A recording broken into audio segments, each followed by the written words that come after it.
आप सभी का प्रकाश की राज चैनल में स्वागत है। साथियों, 29 मई 1931 दिन था, शुक्रवार। मुंबई के डिजाइल रोड पर डॉक्टर बाबा साहब अम्बेडकर की अध्यक्षता में अस्पृश्य वर्ग की सार्वजनिक सभा का आयोजन किया गया था। इस सभा में कम से कम 5 से 6 हजार लोग इकट्ठा हुए थे। इसके अतिरिक्त जो विशेष बात थी कि करीब 4 से 500 महिलाएं एकत्र हुई थी। स्वयंसेवकों ने सुरक्षा व्यवस्था बड़े ढंग से संभाल रखी थी। डॉक्टर अंबेडकर ने अपने भाषण में कहा कि आज की सभा का कोई कार्यक्रम तय नहीं था।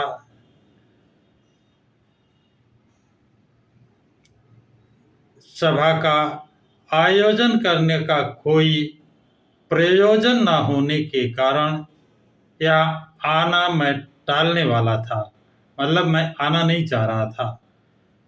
लेकिन सभा के आयोजकों ने ऐसा अनुरोध किया, आग्रह किया, इस तरह पीछे पड़े रहे कि मुझे आना ही पड़ा। मतलब न चाहते हुए भी आयोजकों के आग्रह के विशेष आग्रह के कारण आना पड़ा। यदि मैं नहीं आता तो यहाँ एकत्र 5-6 हजार लोगों का दिल टूट जाता।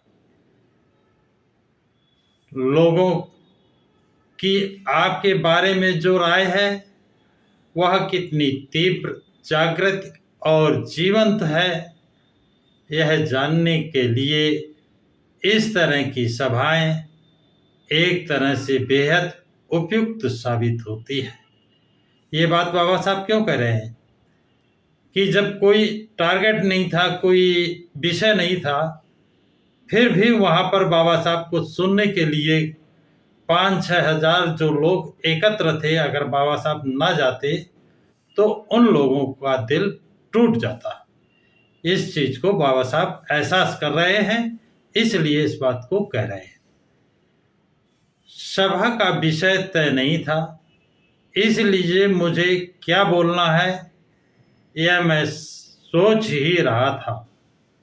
हालांकि नेताओं के एकजुट होने से संबंधित जो प्रस्ताव इस सभा में रखा गया है और जिस पर उपस्थित वक्ताओं में बोलते हुए अब से पहले जो भाषण दिए हैं उन्हें सुनकर यहाँ क्या बोलना समायोजित होगा इसका मुझे पता चल चुका है। मतलब बाबा साहब कह रहे हैं कि यहाँ कोई विषय निश्चित नहीं था, इसलिए मुझे यहाँ क्या बोलना है ये मैंने निश्चित कर लिया है, इसका मुझे पता चल गया है।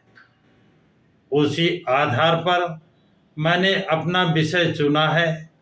अपने अस्पृश्य समाज के जो लोग मुझ पर टीका टिप्पणी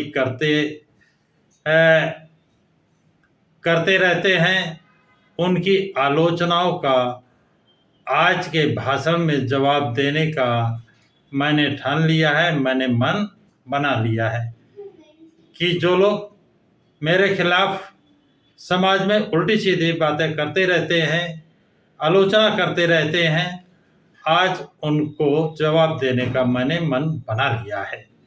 आगे कहते हैं, अन्य वर्ग के लोगों और पत्रकारों द्वारा की गई आलोचना, टीका टिप्पणी का मैं यहाँ जिक्र नहीं करूँगा कि और लोग तो करते हैं, करते रहे, उनका जिक्र नहीं करेंगे। जिक्र करेंगे अपनों का।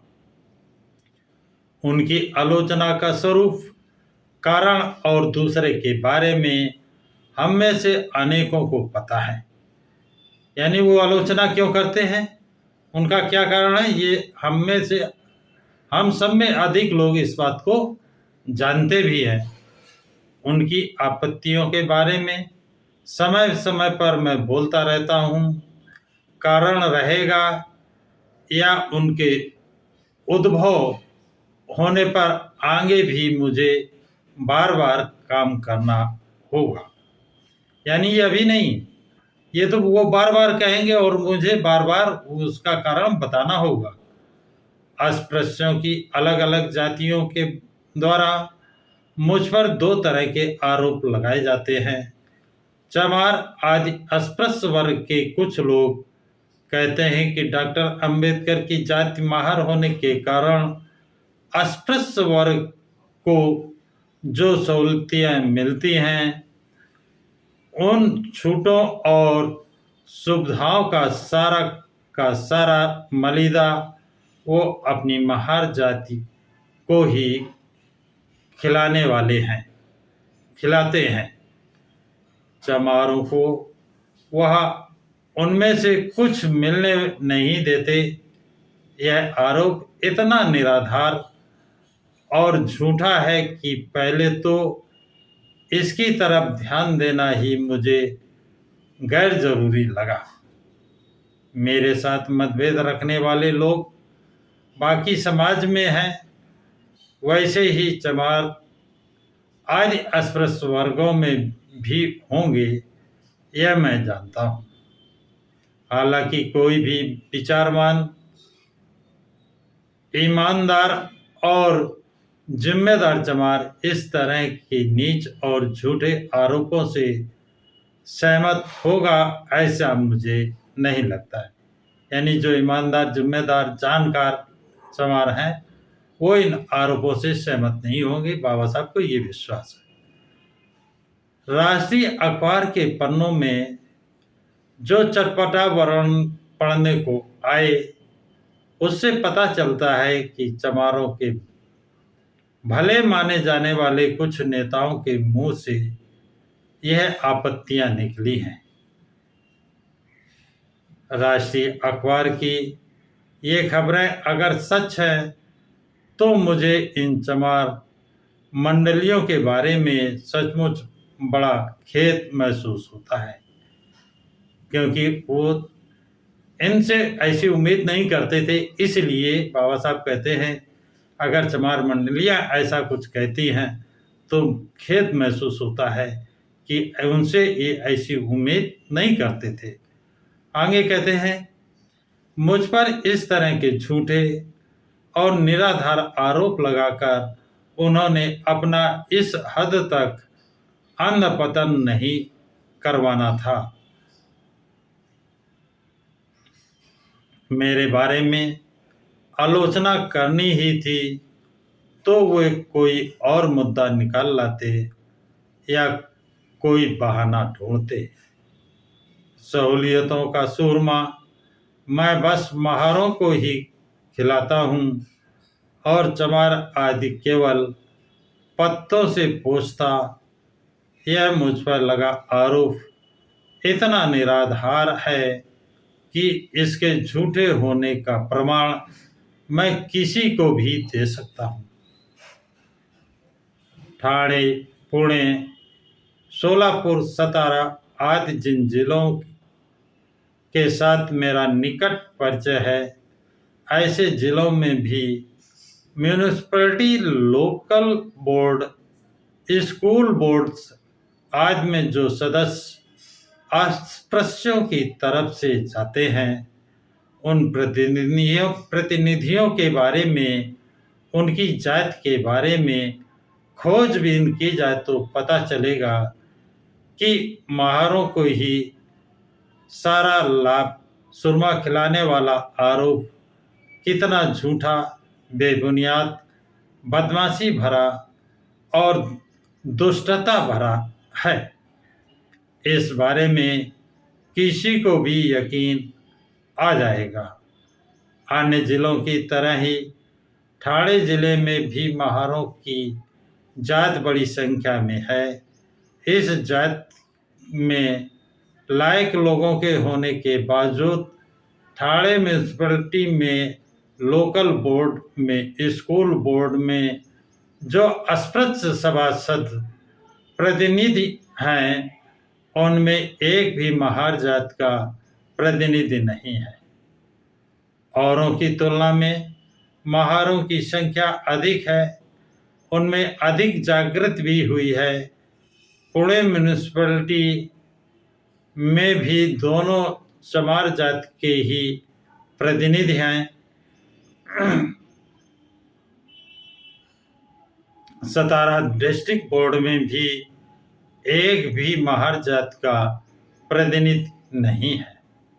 धारवाड़, बीजापुर आदि कन्नड़ इलाके में भी यही हाल है। इस प्रकार स्थानीय संस्थाओं में अस्पृश्यतों के प्रतिनिधि के तौर पर केवल महार जाति के लोग ही भरे हुए हैं। यह आरोप पूरी तरह से झूठा और निराधार है। प्रत्यक्ष व्यवहार में पुलिस विभाग अस्पृश्य समाज के लिए बंद ही था। काउंसिल में जाने के बाद इस सवाल को मैं और मेरे सहयोगी मित्र डॉक्टर सोलंकी ने काफी प्रमुखता से उठाया रखा। हमने कोशिश की कि पुलिस विभाग में अस्पृश्यों के लिए खुल जाए। इस कोशिश को सफलता मिली और अस्पृश्यों के लिए पुलिस विभाग के दरवाजे खुलने के बारे में सरकारी प्रस्ताव हाल ही में प्रकाशित हुआ है। इसके अनुसार वरिष्ठ दर्जे के पुलिस अधिकारी के पद पर पहले अस्पृश्यों की जो नियुक्ति हुई है वह चमार जाति की व्यक्ति की हुई है। हम चाहते तो उस पद पर महार व्यक्ति की नियुक्ति हो सकती थी, लेकिन हमने ऐसा नहीं किया। अस्पृश्य वर्ग में महार जाति बहुसंख्यक है। चमार जाति अल्पसंख्यक जातियों का विश्वास अर्जित करना उसका कर्तव्य है, ऐसा मैं समझता हूँ। इसलिए जो भी सुविधाएं मिलती हैं उनका बड़ा हिस्सा महार समाज के लोगों की नाराजगी सहकर मैं भी चमार आदि अल्पसंख्यक जातियों को ही मिले, इसका ध्यान रखता हूँ। इस बारे में मेरी गोली खाने के लिए महार और रोटी खाने के लिए चमार, यह नीति है कहकर मुझ पर टीका टिप्पणी करने वाले, मेरी आलोचना करने वाले, मुझ पर गुस्सा होने वाले कई लोग महार जाति में हैं, यह मैं जानता हूँ। मेरे खिलाफ उनकी एक बड़ी शिकायत है। ऐसे हालात में मैं महारों को ही पूरी मलाई खिलाता हूँ। चमार आदि अल्पसंख्यकों को कुछ मिलने नहीं देता, यह आरोप मुझ पर करना बेहद नीचता भरा है और ये आरोप बिल्कुल बेबुनियाद है। चमारों में कुछ जिम्मेदार नेताओं द्वारा इस तरह के आरोप मुझ पर किए जाने से महार समाज के कई लोग जाहिर हैं कि नाराज हैं। उन्हें आगाह करते हुए मैं उनसे विनती करता हूँ कि उन्हें अपना गुस्सा काबू में रखना चाहिए। महार लोग बहुसंख्यक हैं, कोई कुछ कहे, उनका कर्तव्य उनके लिए जाहिर है। अन्य अल्पसंख्यक जातियों का जिसमें कल्याण हो, जिसमें उन्हें संतुष्टि हो, ऐसी नीति ही अंत तक हमें अपनानी चाहिए। बिना वजह दोषारोपण करने वाले लोगों को इसी नीति को अपनाकर सही जवाब हम दे सकते हैं। अस्पृश्यों के बीच झगड़े पैदा हों, महारों के खिलाफ चमारों को खड़ा कर हमारे समग्र काम का सर्वनाश करना और फिर हमारी ओर उंगली दिखाकर हंसना ही हमारे हित शत्रुओं का एकमात्र उद्देश्य है। हमें उनकी इस चाल को नाकामयाब करना होगा। बहुसंख्यक होने के नाते यह जिम्मेदारी महारों के कंधों पर आती है। उन्हें ये जिम्मेदारी निभानी ही होगी। महार समाज से मैं बार बार यही बात कहता रहा हूँ, जैसे को तैसा न्याय आप चमारों के साथ बरत सकते हैं, उनके लिए यह जवाब भी दे सकते हैं, लेकिन इसमें हमारे आंदोलन का हित नहीं है। उदारता और क्षमाशीलता का ही हमें अनुसरण करना होगा। यही नीति हमारे काम के लिए और हमारे उद्देश्य के लिए आखिर हितकारी व भूषणास्पद होने वाली है। महार जाति के कुछ लोग भी मुझ पर टीका टिप्पणी करते हैं। मैं शिक्षा का कार्य नहीं करता, केवल सत्याग्रहियों का आंदोलन करता हूँ, जैसे आरोप मुझ पर लगाए जाते हैं। मेरे आलोचकों की नज़र में शिक्षा क्या माने है और वो कितने व्यापक हैं, इसका पता चलता तो उनका समाधान करना आसान हो जाता। सत्याग्रह के और इंसानियत के अधिकार प्राप्त करने के लिए छेड़े गए आंदोलन में उत्तम शिक्षा हो सकती है और मिल सकती है। यह बात मैं उन्हें अच्छी तरह समझा सकता हूँ, लेकिन वो जिसे शिक्षा कहते हैं, वह शिक्षा देने के मामले में भी मेरी कोशिश मेरे ऊपर टीका टिप्पणी करने वाले इन आलोचकों से बड़े हैं, यह मैं शर्त लगाकर कह सकता हूँ। मैंने ठाणे, अहमदाबाद, धारवाड़ आदि जगहों में बोर्डिंग चलाए हैं। मेरी कोशिशों के कारण आज 70 छात्र मुफ्त में शिक्षा ले रहे हैं। मेरी आलोचना करने वाले भी इस मामले में अपनी कोशिशों का जायजा लें। शिक्षा के लिए जिन्होंने जितना पैसा खर्च किया है और कितनी मेहनत की है, यह वो जनता को बताएं। खुद बिना कुछ किए औरों के बारे में इसने ये नहीं किया, वो करना चाहिए, आदि बेकार की ऊंची हाकनी नहीं चाहिए। नासिक जिले में ऐसे आलोचक खासकर मेरे देखने में आए।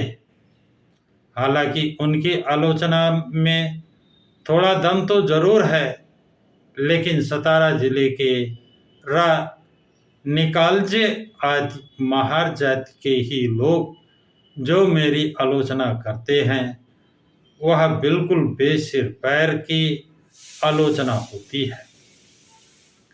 कुछ खिलाफ करके दिखाना है, बेकार में उल्टा सीधा बोलकर अपने आप को नेता कहलवाना, यही उनके जीवन का इति कर्तव्य है, ऐसा लगता है।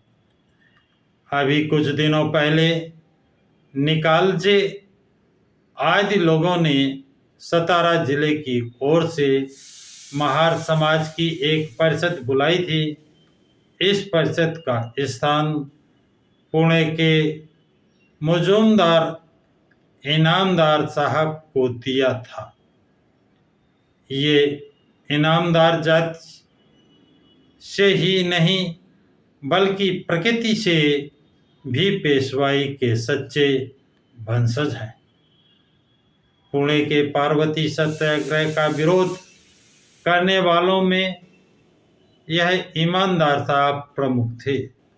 ऐसे व्यक्ति को अध्यक्ष बनाकर तथा अस्पृश्यों के आंदोलन के सूत्र एक पराये व्यक्ति के हाथों में सौंप कर निकालजे क्या दिखाना चाहते हैं। स्वावलंबन और स्वाभिमान की बुनियाद पर आज का अस्पृश्य आंदोलन खड़ा है। मजूमदार साहब जैसे लोगों को अध्यक्ष बना करके इन सिद्धांतों पर निकालजे आज लोगों ने पानी फेर दिया है। इसके बजाय अगर वो खुद अध्यक्ष बनते या अपने मतों को मानने वाले अस्पृश्य उपाधि धारक को ही अध्यक्ष बनाते तो लोगों का ये ज़्यादा पसंद आता। लेकिन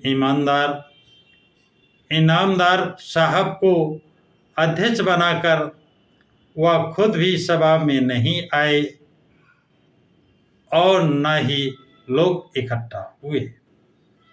मुझ पर एक आरोप यह भी लगाया जाता है कि निकालजे जैसे लोगों के साथ में मिलजुल कर नहीं रहता।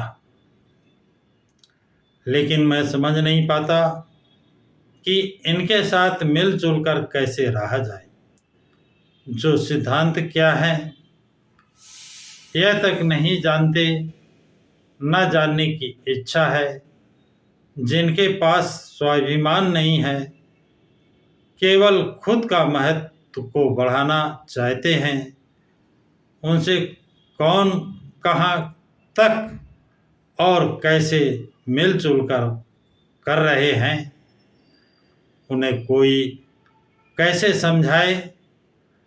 ऐसे लोगों को आप जैसे आम लोग ही उनकी सही जगह दिखा सकते हैं। सच्चा और लायक नेता कौन और अपना हित कौन साध सकता है, इसका निर्णय अब तो जनता को ही करना होगा। जिन्हें नेता बनना है वह भी ध्यान में रखें कि केवल मुझे नेता कहने मात्र से कोई नेता नहीं बन जाता। इसी के साथ बाबा साहब अपना भाषण समाप्त करते हैं। साथियों, उपरोक्त प्रकरण बाबा साहब की राइटिंग एंड स्पीचेस खंड 38 पेज नंबर 251 से 254 से लिया गया है। ये जानकारी आप लोगों को कैसी लगी कमेंट्स बॉक्स में ज़रूर लिखें तथा इस वीडियो को लाइक शेयर सब्सक्राइब ज़रूर करें। सभी साथियों को जय भीम, नमो बुद्धाय।